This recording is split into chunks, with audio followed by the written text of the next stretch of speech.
Hello and welcome to SPMIS Academy. Today we'll analyze important newspaper articles of 21st September 2023. Please note you can download the PDF version of today's newspaper analysis by clicking the link given in the comment section. This is the list of the topics that we will be covering from today's newspaper. And the first article is about the word secularism and socialism in the preamble of Indian Constitution. This topic is important from our syllabus GS paper 2 Indian polity point of view.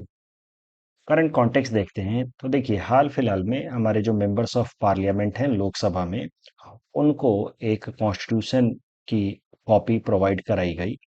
उसमें जो preamble था उसके अंदर socialist और secular word missing था। उसको लेकर के कुछ इश्यूज रेज हुए।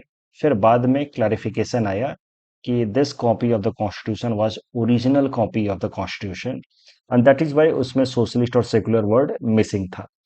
क्योंकि आपको पता है कि ओरिजिनली हमारे संविधान में जो प्रियम्बल था उसके अंदर सोशलिस्ट और सेकुलर वर्ड नहीं था। The preamble would read something like this कि people of India having solemnly resolve to constitute India into sovereign democratic republic. बाद में 42nd अमेंडमेंट एक्ट करके in 1976 during emergency in India ये दो शब्द सोशलिस्ट और सेकुलर हमारे प्रियम्बल के अंदर ऐड किए गए। तो ये सब तो आपको पता ही है। लेकिन अब चलिए इसी कॉन्टेक्स्ट में जब सोशलिज्म और सेकुलरिज्म की बात चली है तो let us discuss these two terms in detail. पहले बात करते हैं सोशलिज्म की कि आखिर सोशलिज्म क्यों इंक्लूड नहीं किया गया था इन ओरिजिनल प्रियम्बल। तो देखिए Indian socialism was different from the idea of socialism जो उस टाइम में काफी प्रेवलेंट था।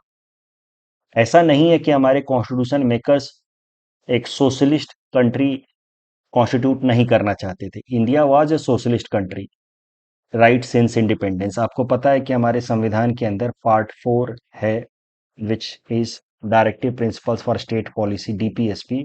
उसके अंदर जो भी डायरेक्शंस संविधान द्वारा कॉन्स्टिट्यूशन द्वारा दिए जाते हैं टू आवर गवर्नमेंट उनको 3 पार्ट में डिवाइड करके देखा जाता है, सोशलिस्ट प्रिंसिपल, गांधीयन प्रिंसिपल और लिबरल प्रिंसिपल। ये कोई फॉर्मल सेग्रीगेशन नहीं है, बट आपने भी बेसिक पॉलिटी में पढ़ा होगा कि जो भी आर्टिकल्स हैं उनको 3 पार्ट में डिवाइड किया जा सकता है। तो there are many such directives under DPSP which can be categorize as socialist one. जैसे आर्टिकल 39 की बात की जाए तो it talks about distribution of wealth, equal pay for equal work and all. तो हमारा संविधान स्टार्टिंग से ही सोशलिज्म की बात करता था and it was socialist in nature. Our socialism but was different. It was democratic socialism, and it is democratic socialism where the welfare of common citizen is ensured through several welfare schemes brought by the state. इसीलिए हमारे सरकार को कहा जाता है welfare state या welfare government. तो जो इंडियन सोशलिज्म था यह है democratic socialism that was prevalent और different from the prevalent idea of socialism which was being followed in USSR और चाइना। तो जब हमारा देश आजाद हुआ, जब हम संविधान लेकर के आ रहे थे, उस टाइम में यूएसएसआर और चाइना के अंदर जो भी सोशलिज्म प्रेवलेंट था वो उसका एक काफी एक कंक्रीट मीनिंग था। उस सोशलिज्म का मतलब है nationalisation of all factors of production या मीन्स ऑफ प्रोडक्शन। हमने बेसिक इकोनॉमी क्लास में पढ़ा हुआ है। तो इस तरीके का सोशलिज्म हम अडॉप्ट नहीं कर रहे थे। हमारा सोशलिज्म थोड़ा अलग था, हमारी जरूरतों के हिसाब से था। We did not intend to have complete nationalization of means of production, यानी कि फैक्ट्रियां पूरी तरह से सरकार के कंट्रोल में नहीं होंगी। India adopted mixed economic model. तो इसी कारण से हम लोगों ने ये वर्ड सोशलिज्म अवॉइड किया हमारे प्रियम्बल के अंदर, क्योंकि हम किसी भी तरीके से नहीं चाहते थे कि हमें यूएसएसआर के साथ या चाइना के साथ लिंक करके देखा जाए।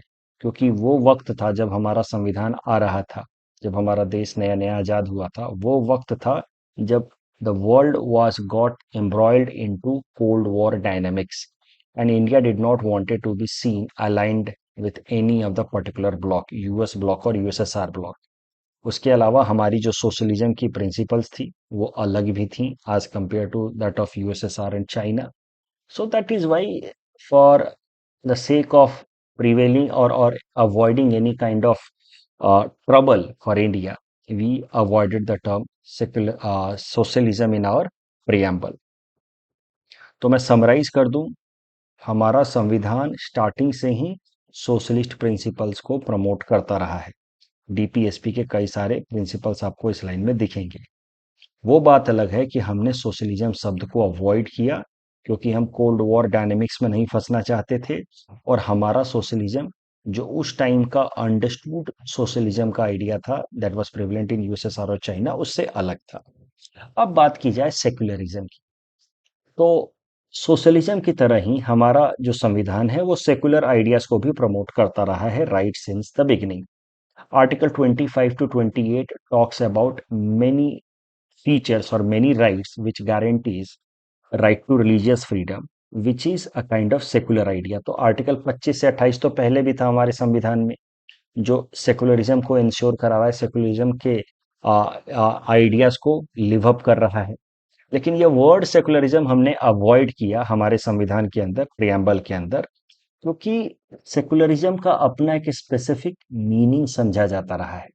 और ये जो सेकुलरिज्म का आइडिया 1950s में प्रेवलेंट था, that was mainly coming from western societies.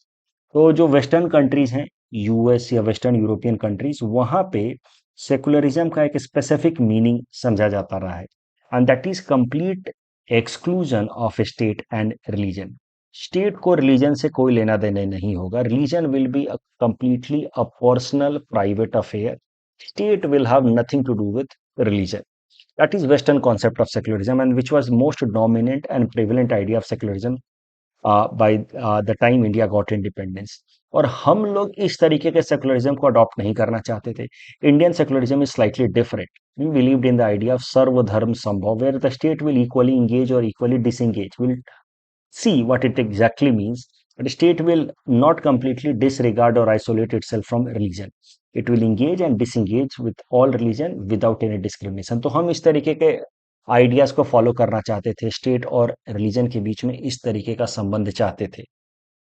और उस टाइम में जो सेकुलरिज्म का डेफिनेशन था that was coming from western society which was very prevalent, that talked about water tight segregation between state and religion.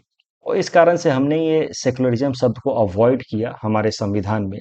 लेकिन बाद में इंडिया रियलाइज्ड कि why can not we have our own definition of secularism, which would be known as sui generis, self-developed definition of secularism। And then in 1976, as a result of 42nd Amendment Act, we added the term secularism in our constitution, where we meant that we will have our own definition of secularism। But एक बार जो जरा background देखते हैं कि जो secularism as a concept है ये कैसे इवॉल्व हुआ।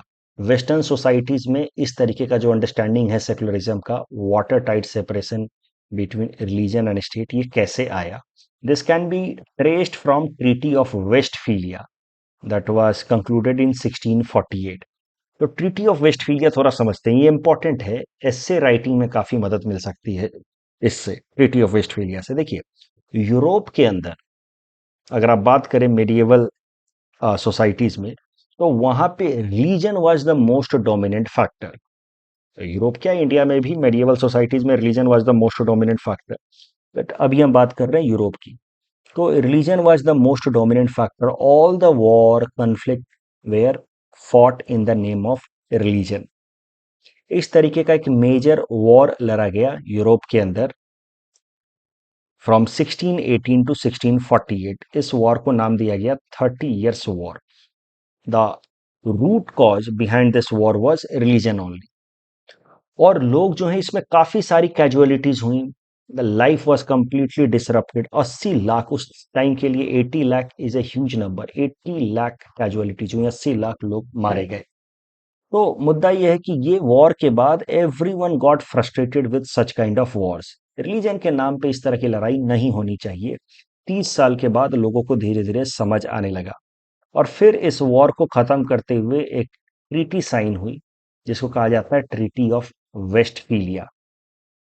It refers to a series of peace treaty that marks the end of 30 years war. और ट्रीटी ऑफ वेस्टफीलिया में बेसिकली ये फैसला लिया गया कि आज से, अब से स्टेट के एक्शन में रिलीजन का कोई रोल नहीं होगा। यानी कि सरकार और उसके काम काज करने के तौर तरीकों में रिलीजन का कोई इन्फ्लुएंस नहीं होगा। Otherwise, we will keep on fighting in the name of religion. There will be always chaos, and that would be catastrophic for humankind. ये था एसेंस ट्रीटी ऑफ वेस्टफीलिया का।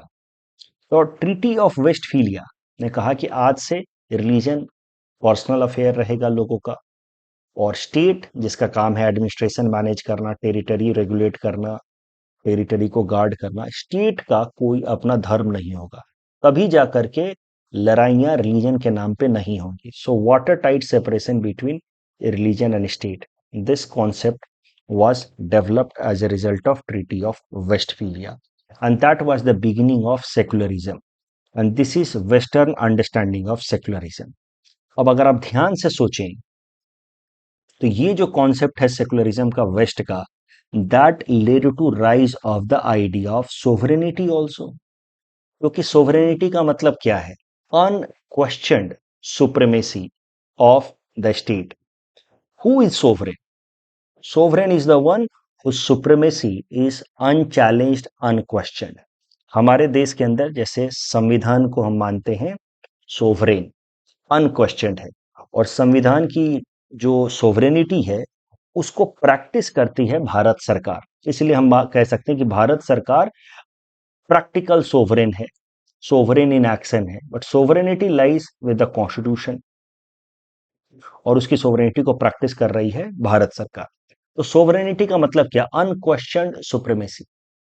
सेकुलरिज्म आया वेस्टर्न सोसाइटीज में, religion और state पूरी तरह से segregate हुए, और स्टेट के मामले में रिलीजन इंटरफेयर नहीं कर सकता था। इसका मतलब कि state became now unquestioned supreme, and this is how state as a sovereign, government as a sovereign emerged, and that is how you can say कि western understanding of secularism led to rise of sovereignty, and this idea of sovereignty led to rise of nation state. nation state के लिए जो सबसे important feature है वो है sovereignty का। और जब नेशन स्टेट्स इमर्ज हुए, अलग अलग देश इमर्ज हुए छोटे बड़े, तो that lead to the beginning of diplomacy and international relations. तो सोचिए कितना महत्वपूर्ण है ट्रीटी ऑफ वेस्टफीलिया। चाहे कोई सा भी आप सब्जेक्ट पढ़ें, पॉलिटी पढ़ें, इंटरनेशनल रिलेशंस पढ़ें, इसमें ट्रीटी ऑफ वेस्टफीलिया का काफी इंपॉर्टेंस है। एक बार फिर से जरा देखते हैं। 30 years of religious war fought in Europe from 1618 to 1648, and then people realize the futility of such wars on religious line, कि बेकार है, रिलीजन के नाम पे इतनी मारकाट बेकार है। And then treaty of Westphalia. Treaty of Westphalia में एक बात सबने एग्री किया कि religion should not guide state action, means state should be completely segregated from religion, and that was the beginning of idea of secularism, water tight separation of religion and state.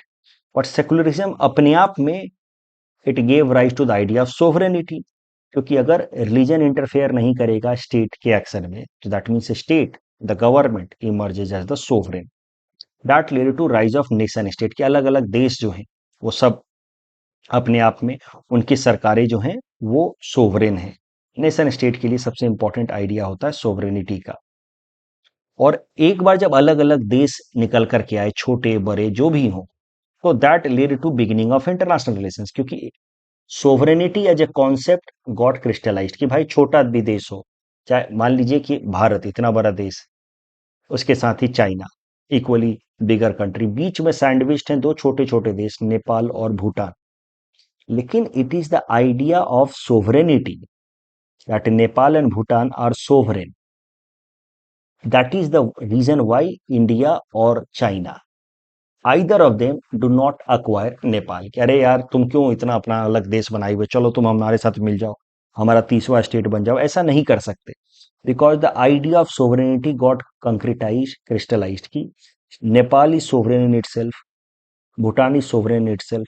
तो जब अलग अलग देश का nation state का concept आया, छोटे हों बड़े देश हों, अब war was not an option. Diplomacy, अगर कोई छोटे मोटे इश्यूज हैं तो बातचीत से निपटाइए, लड़ाई मत कीजिए, क्योंकि every state has its own sovereignty and that must be respected. All such things could be traced from treaty of Westphalia. So now let us come back to the Indian and western understanding of secularism. आपने देखा कि कैसे treaty of Westphalia led to the origin of western secularism, that means mutual exclusion of religion and state. जबकि Indian secularism is different, हमारा tradition ही ऐसा रहा है, state never could segregate itself from religion.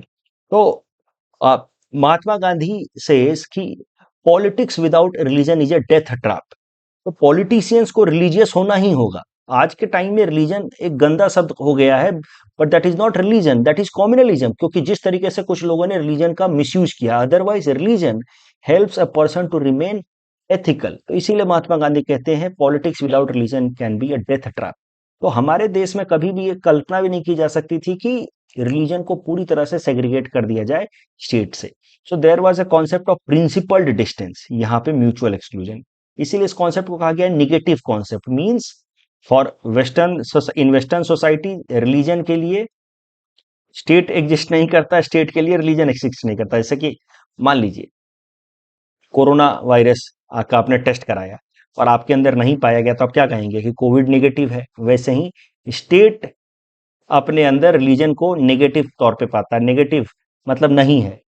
That is the meaning of negative concept of secularism. In a very simplified manner I have given this idea. Positive concept, positive concept simply means कि the state recognizes existence of several religion. At the same time state engages with all the religions in an equal manner without discrimination। इसको कहा गया सर्वधर्म संभव। तो अलग अलग educational institutions run by different minorities are given state aid. Religious reforms, religious neutrality maintain करता है स्टेट।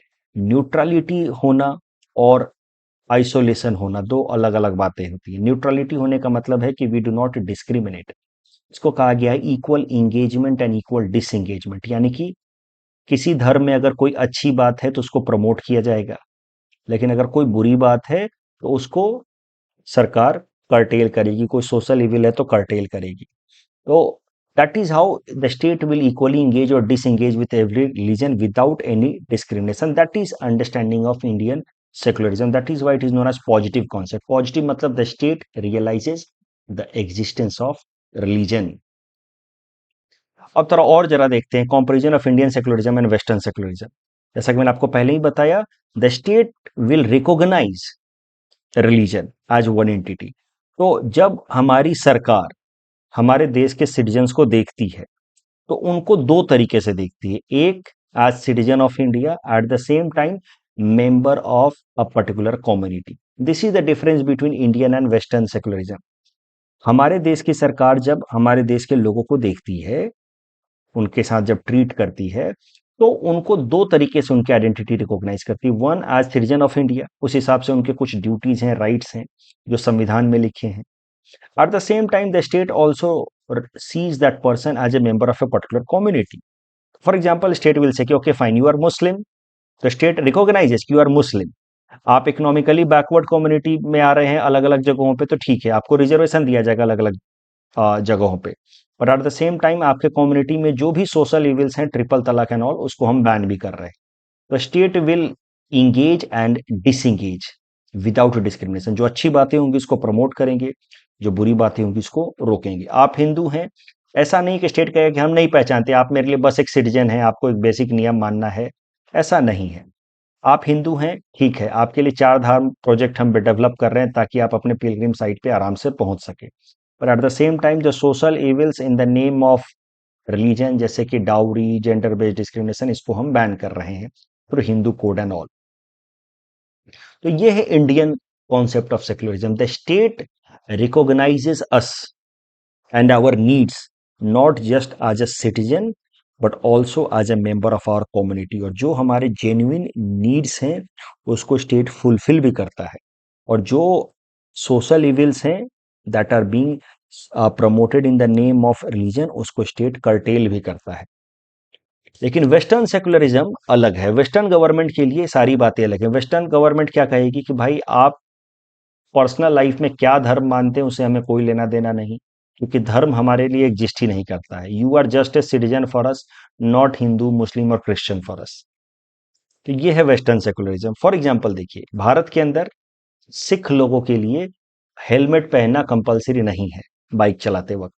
क्योंकि सरकार जानती है, पहचानती है कि सिख लोग हेलमेट नहीं पहन सकते क्योंकि उनके लिए पगड़ी इंपॉर्टेंट है, उनके धर्म के लिए। तो किरपान अलग अलग जगहों पे अलाउड है क्योंकि सरकार जानती है कि उनके लिए किरपान जरूरी है। तो सरकार ने क्या किया, इस इंसान को सिटीजन की तरह भी आइडेंटिफाई किया, इनको इनके रिलीजियस कम्युनिटी के मेंबर की तरह भी आइडेंटिफाई किया और इनके बेसिक नीड्स को आइडेंटिफाई करते हुए इनके लिए रिलीजन के ग्राउंड पे कुछ एग्जेम्पशन दे दिए। लेकिन फ्रेंच सोसाइटी की अगर खासकर बात की जाए तो फ्रांस में ऐसा प्रॉब्लम आया था, पगड़ी बैन। तो कई सारे जो सिख लोग थे उनको फ्रांस में दिक्कत झेलनी पड़ी क्योंकि वहां पे when helmet was made compulsory, even the Sikh people they are not exempted, क्योंकि स्टेट कह रहा है कि नहीं हेलमेट कंपलसरी है तो है। अब आप सिख हैं या क्या हैं उससे हमें मतलब नहीं, क्योंकि स्टेट तो रिलीजन को पहचानता भी नहीं है।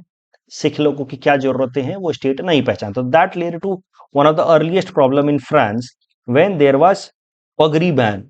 और पगड़ी और हेलमेट को लेकर के इशू हुआ था। पगड़ी बैन नहीं हुआ था लेकिन हेलमेट कंपलसरी हुआ था। That made it problematic for Sikh people. अब आप कहेंगे सर वेस्टर्न सोसाइटी का कॉन्सेप्ट भी ठीक ही है अपने जगह पे।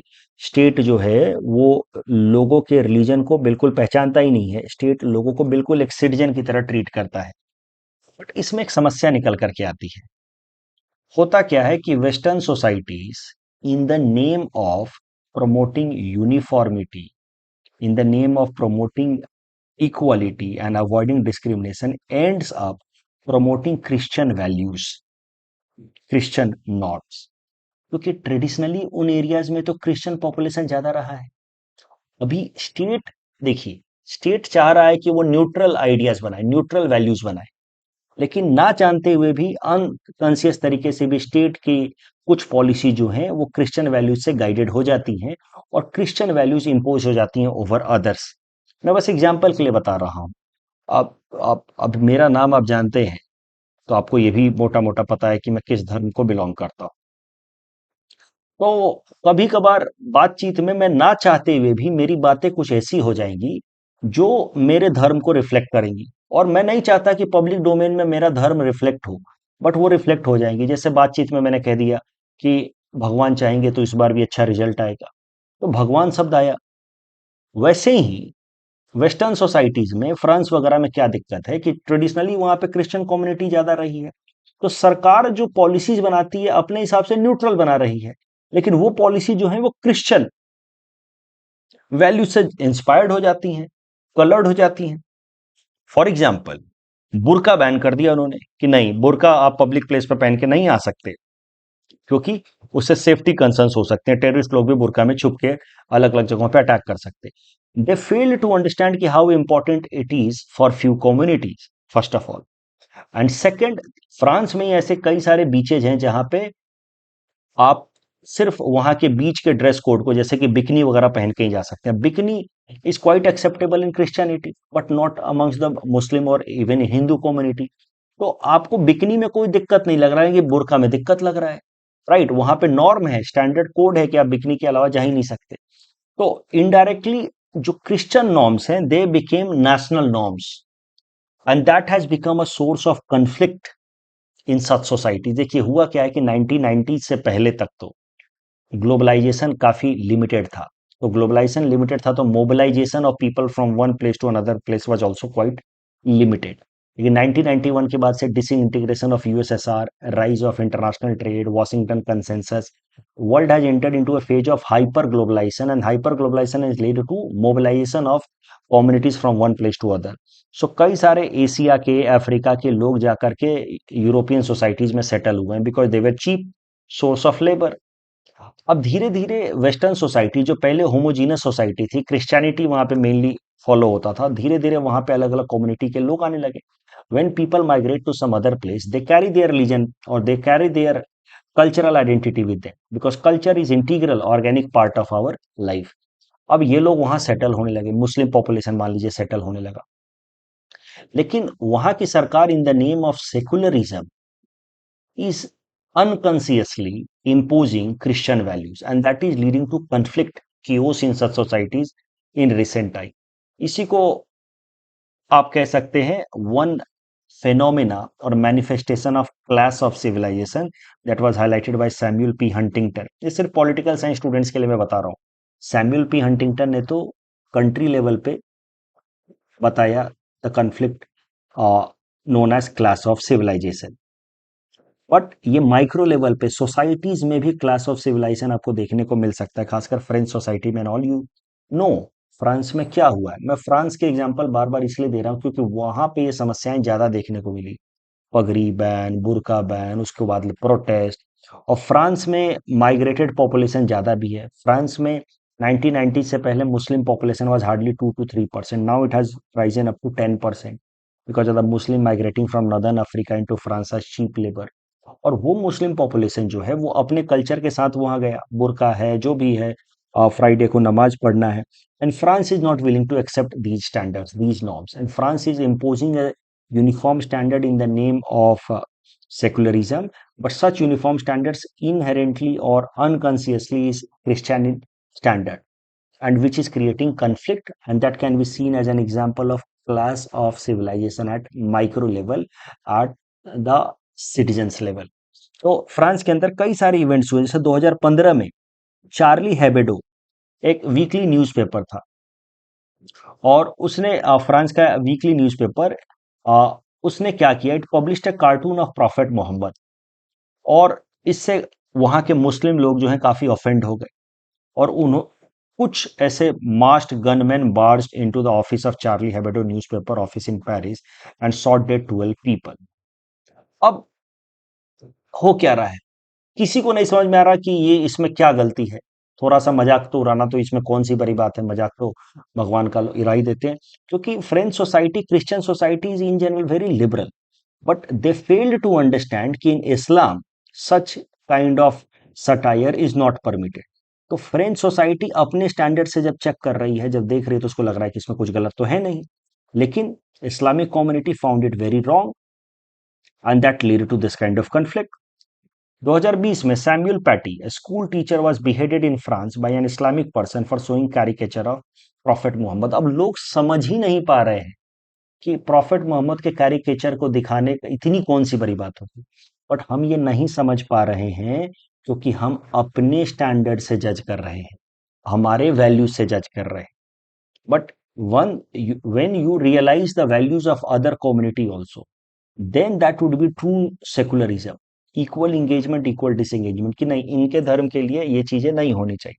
So that is how true secularism is emerged. There has to have a positive concept of secularism. The state has to understand the needs of people of different community। France के अंदर ये समस्या इसीलिए बढ़ रही है क्योंकि state is trying to impose a very superficial hollow idea of secularism, but in that name it is forcing a uniformity। हाल फिलहाल में आपको पता है फ्रांस के अंदर राइट्स फैले थे 2 महीने पहले। वहां पे नाहेल नाम के 17 साल के एक मुस्लिम यूथ को पुलिस ने गोली मार दी, काफी रेकलेस तरीके से। और उसके बाद काफी ज्यादा दंगे फैल गए थे पेरिस के आसपास, क्योंकि वहां की मुस्लिम पॉपुलेशन के अंदर वैसे ही फ्रस्ट्रेशन है। And this was again again another example कि मुस्लिम पॉपुलेशन को लगता है कि हमें बस एक वर्कर की तरह देखा जाता है, हमें नाम का सिटीजनशिप दे भी दिया गया है, but the local community fail to realize our cultural needs, and that is the basis for conflict in the French society that is being seen again and again। France के अंदर ये समस्याएं इतनी ज्यादा बढ़ गई हैं कि इस पे यूपीएससी ऑलरेडी एक प्रश्न पूछ चुका है, इसलिए बार बार मैं फ्रांस को लेकर के एग्जांपल लेकर के आपको ये एनालिसिस दे रहा था। UPSC has already asked this question, what can France learn from Indian constitutions approach to secularism. इस क्वेश्चन को आप अटेम्प्ट कीजिए, जितना मैंने डिस्कशन दिया इसके बेसिस पे आप अटेम्प्ट कर सकते हैं। मैं बस समराइज कर देता हूँ। फ्रेंच सोसाइटी या पूरी की पूरी वेस्टर्न सोसाइटी, उनका सेकुलरिज्म जो है that is based on idea of treaty of Westphalia, that is complete segregation of religion and state. State और government fail to see individual as a member of a particular community। State sees an individual only as citizen of the country who has to follow certain laws। इस चक्कर में state कई सारे norms बनाता है, rules बनाता है citizens के लिए, लेकिन ये नॉर्म्स, ये रूल्स जो है कहीं ना कहीं वो स्टेट की जो प्रिविलेंट कल्चर है और डोमिनेंट कल्चर क्रिश्चियनिटी वो रिफ्लेक्ट करती है, and that leads to a kind of imposition of cultural values over the newly migrated population who have settled in French society, and that is leading to conflict. तो secularism जो France का है या पूरा Europe का है, काफी static है, वन डायमेंशनल है, निगेटिव है. Indian secularism is quite dynamic, adaptive, and that is why, despite having such a heterogeneity in India, India as a state is largely peaceful. ऐसा कुछ लिख सकते हैं आप. यही सारी बातें यहाँ लिखी हैं कि क्यों हमने सेकुलरिज्म को अवॉइड किया, क्यों हमने सेकुलरिज्म को अवॉइड किया, treaty of Westphalia and all. The next article is about Kaveri water dispute. This topic is important from our syllabus GS paper 2 Indian polity point of view. तो Kaveri water dispute को समझने से पहले थोड़ा सा संविधान देख लेते हैं कि उसमें क्या बातें लिखी गई हैं with respect to inter state water dispute. Article 262 of the constitution ये दो बातें कहता है इंटर स्टेट वाटर डिस्प्यूट को रिजॉल्व करने के लिए. पहला ये कहता है कि parliament may by law provide for adjudication of any dispute और complaint with respect to use distribution and control of water of any interstate river and river valley. यानी कि अगर किसी दो स्टेट या दो से ज्यादा स्टेट के बीच में वाटर शेयरिंग को लेकर के डिस्प्यूट होता है तो उस डिस्प्यूट को रिजॉल्व करने के लिए पार्लियामेंट एक कानून बना सकता है. ये संविधान ने पावर दिया पार्लियामेंट को, और उस कानून की मदद से पार्लियामेंट चाहे तो कोई एक एडजुडिकेटरी बॉडी यानी कि ट्रिब्यूनल जैसी बॉडी बना सकता है जो अपने फैसले सुना करके इस डिस्प्यूट को रिजॉल्व करे. और दूसरी बात लिखी है आर्टिकल 262 में कि parliament may also provide that neither the supreme court और any other court is to exercise jurisdiction in respect of such dispute और कंप्लेंट. तो आर्टिकल 262 कहता है कि इंटर स्टेट वाटर डिस्प्यूट के केस में पार्लियामेंट कानून बना करके कोई ट्रिब्यूनल बना सकता है, और ट्रिब्यूनल के फैसले अगर पार्लियामेंट चाहे तो ऐसा कानून बनाए कि ट्रिब्यूनल के फैसले फाइनल एंड बाइंडिंग हो, जिसमें सुप्रीम कोर्ट भी इंटरफेयर ना कर पाए. और इसी आर्टिकल का इस्तेमाल करते हुए, इस आर्टिकल में जो भी पावर दिए गए हैं पार्लियामेंट को, इसका इस्तेमाल करते हुए पार्लियामेंट ने कानून बनाया inter state water dispute act of 1956. Article 62 की मदद से कानून बना. इस कानून की मदद से पार्लियामेंट के पास पावर है कि जब जब सरकार के पास पावर है कि जब जब कोई भी इंटर स्टेट वाटर डिस्प्यूट होगा तो सरकार एक ट्रिब्यूनल बना सकती है इस कानून के अंतर्गत, और इस ट्रिब्यूनल के फैसले जो हैं वो फाइनल होंगे. They can not even challenge in the supreme court.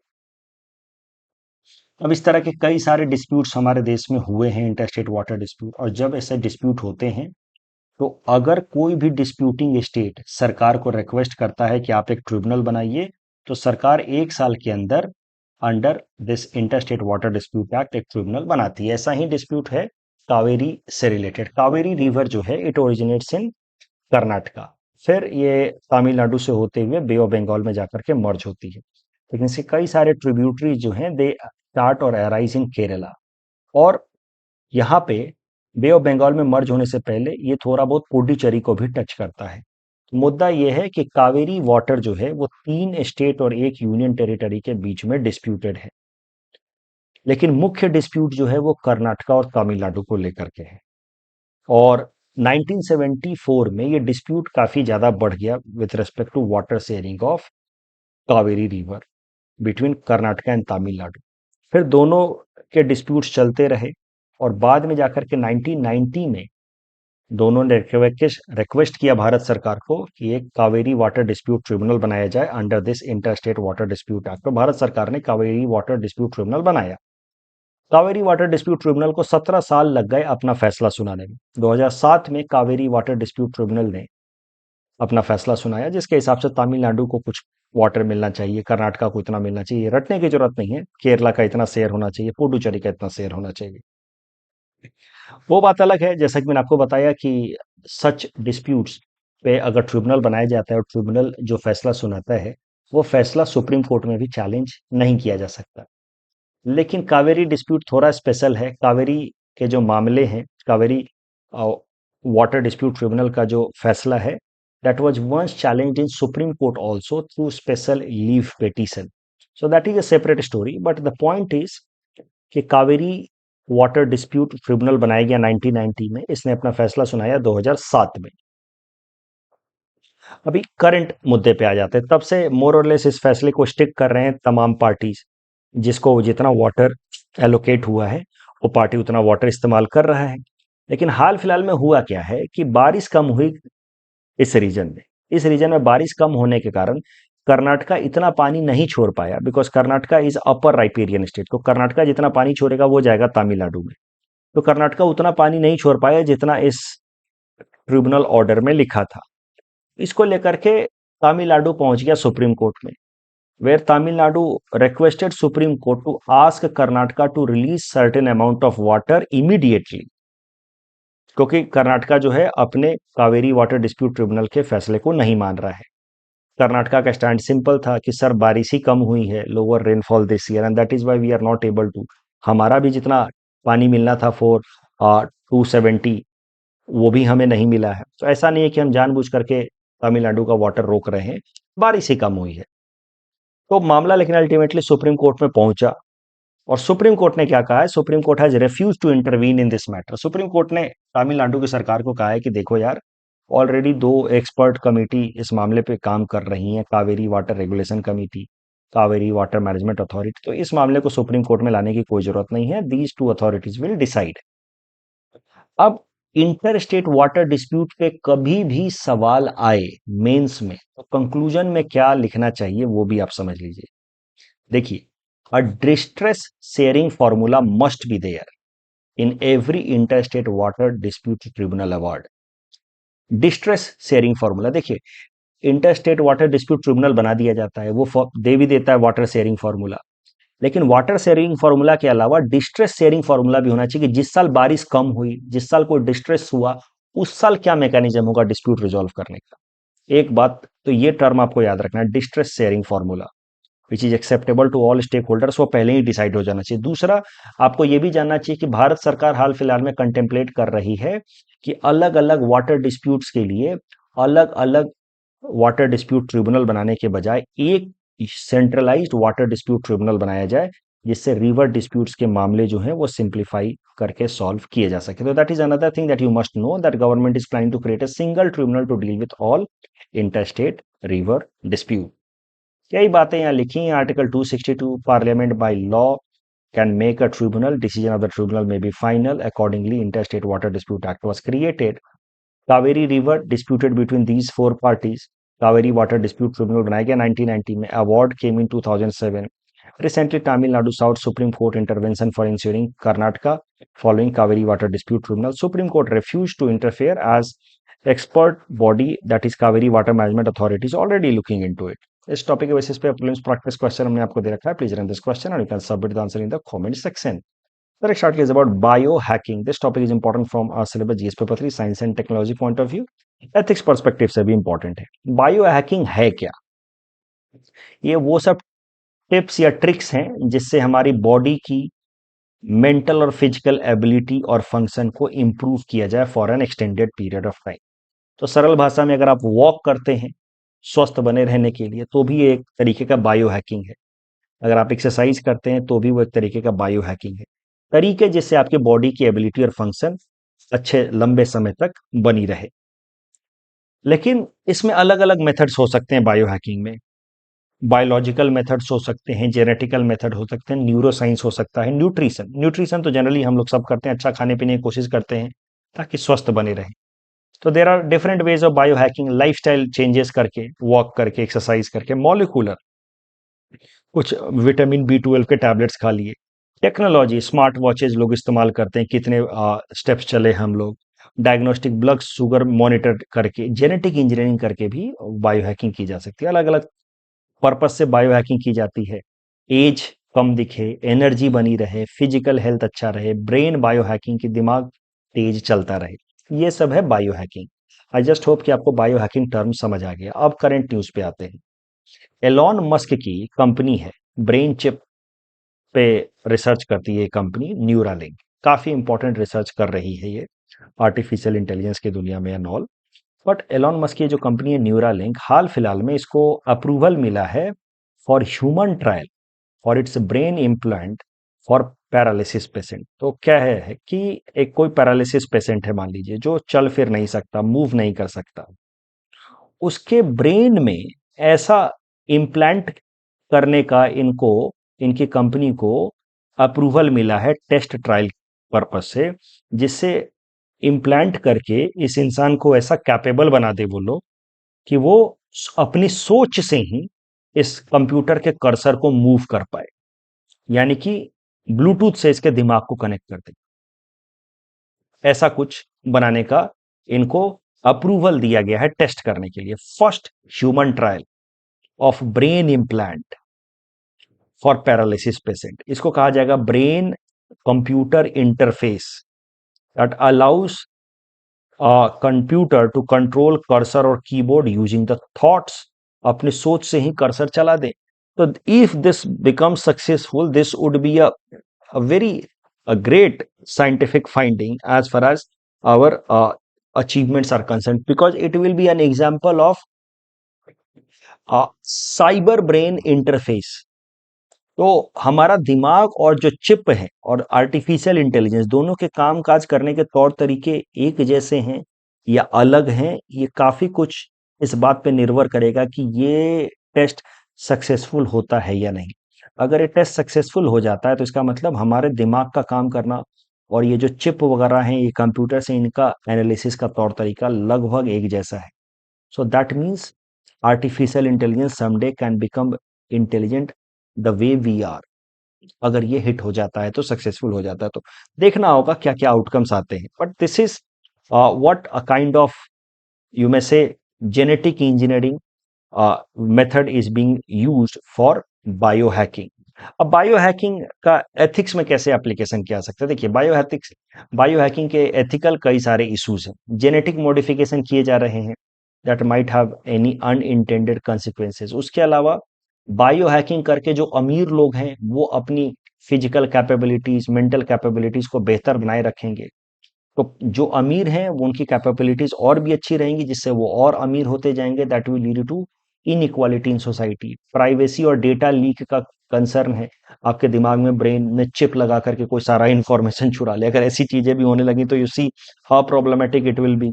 Environmental impact, तो ये सब चीजें अगर सक्सेसफुल हो जाती हैं तो फिर इसका मतलब क्या है? चिप ब्रेन इंटरफेस डेवलप हो गया तो आपके दिमाग से डेटा चुराया जा सकता है, राइट? इस पे फिल्में बनती हैं, वो सब रियलिटी में। इन्वायरमेंटल इम्पैक्ट भी हो सकता है कि जितने भी ये सब टूल्स वगैरह हैं, इनका इन्वायरमेंट पे नेगेटिव इम्पैक्ट क्या होगा वो देखना होगा। इस टॉपिक के बेसिस पे प्रीलिम्स प्रैक्टिस क्वेश्चन हमने आपको दे रखा है। Please ten this question and you can submit the answer in the comment section. Biohacking tips and tricks to enhance physical and mental ability. Main methods क्या है? Lifestyle changes, molecular technology, genetic engineering. Biohacking physical और mental capability दोनों के लिए होता है। Currently Elon Musk की जो कंपनी है न्यूरालिंक, वो ब्रेन कंप्यूटर इंटरफेस डेवलप कर रही है। अगर ये सक्सेसफुल हो गया तो paralysis patient can move cursor by thoughts. Ethical issues भी हैं, उसमें से सबसे ज्यादा एथिकल जो कंसर्न है वो प्राइवेसी का, डेटा थेफ्ट का, उसके अलावा इनइक्वालिटी भी है। The next topic is about Mithun getting a food animal tag. This topic is important from prelims exam point of view. तो मिथुन देखिए किस तरीके का एनिमल होता है। बोविडे एनिमल मतलब काउ लाइक एनिमल, आप कह सकते हैं काउ लाइक एनिमल है मिथुन।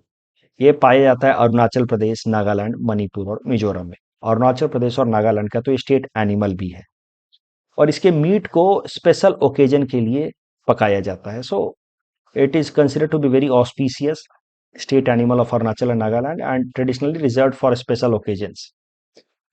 मिथुन को सेमी डोमेस्टिकेटेड एनिमल कह सकते हैं क्योंकि इसके लिए कोई खास डोमेस्टिकेशन, देख रेख करने की जरूरत नहीं होती। इसको खुले जंगलों में, कम्युनिटी फॉरेस्ट में छोड़ दिया जाता है, वहीं से अपने खाने पीने का अरेंजमेंट कर लेते हैं। यानी कि लो मेंटेनेंस एनिमल है ये बेचारा। इसको कोई शेल्टर वगैरह, सप्लीमेंट्री फीडिंग की जरूरत नहीं होती। एक खास बात जो मिथुन से रिलेटेड आपको ध्यान रखना है, क्योंकि अब ये न्यूज में आया है तो पीटी में इससे रिलेटेड सवाल आ सकता है। जो नॉर्थ ईस्टर्न स्टेट जहां पे ये मिथुन पाए जाते हैं, वहां का सॉइल जो है वो काफी ज्यादा एसिडिक है।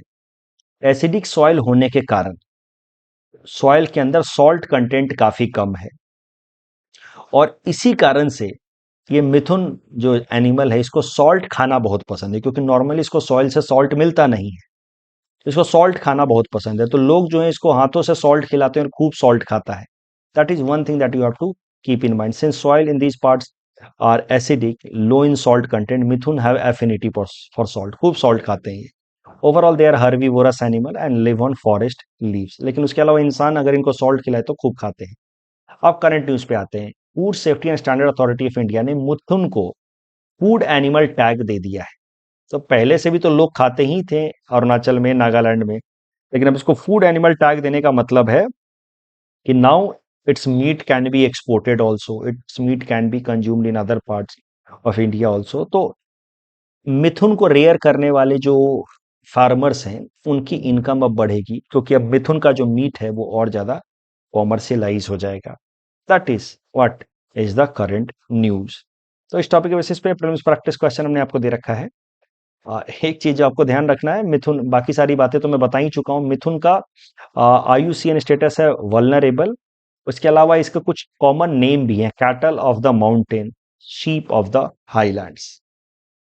लचिन corridor is related to Armenia, Nagorno-Karabakh region. Regulatory sandbox, financial service provider test के लिए, एंड इसमें से तीनों के तीनों जो हैं वो 5 इंटेलिजेंस है का पार्ट है। नगर्नो काराबाख कन्फ्लिक्ट से रिलेटेड जो कल मैंने प्रश्न दिया था, ऐसा सिंपल सा इंट्रो दे दीजिए। Located, Nagorno Karabakh region is located in Azerbaijan but populated mostly with Armenian ethnicity. 95% Armenian है, आपको मैंने बताया था। It was captured by Armenia in 1990s and since then it has been a contentious matter between two sides. फिर एक map बना दीजिए, rough map Caucasian reason का और आपको नगोर्नो काराबाख रीजन दिखाते हुए। And then you can write a transition line कि the conflict creates both an opportunity as well as threat for India as far as its national interest is concerned। ये transition line दिखा दी आपने, इससे आपने अब India की बात उठा दी कि इंडिया का नेशनल इंटरेस्ट क्या है। तो इकोनॉमिक इंटरेस्ट लिखा, स्ट्रेटेजिक इंटरेस्ट लिखा, टेरिटोरियल इंटरेस्ट लिखा, कल हमने जो डिस्कस किया था। और फिर कंक्लूजन साइड में कुछ ऐसे लिखिए कि इंडिया का जो इकोनॉमिक इंटरेस्ट है और स्ट्रेटेजिक इंटरेस्ट है वो डाइवर्ज कर रहा है। इकोनॉमिक इंटरेस्ट कहता है अजरबैजान के साथ जाइए, स्ट्रेटेजिक इंटरेस्ट कहता है आर्मेनिया के साथ जाइए, and hence India has to take a balanced approach. India suggest political solution in line with Madrid principle. हो गया सिंपल सा answer. That's all from our side for today. Thanks for watching.